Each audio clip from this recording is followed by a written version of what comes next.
घाटाई दे बरबा जेसीबी से कोड़ी दी जवानी रचऊ लागे कोई दी घाटाई दे बरबा जेसीबी से कोड़ी दी जवानी रचऊ।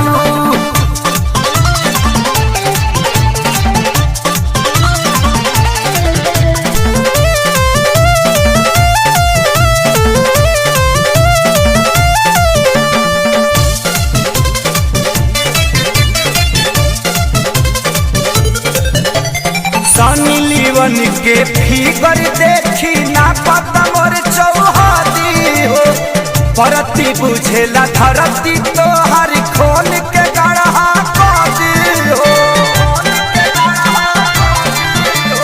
सनी लीवन के फिगर देखी ना पता मोर चौहादी हो परती बुझेला धरती तो हर खोल के गढ़ा कदी हो।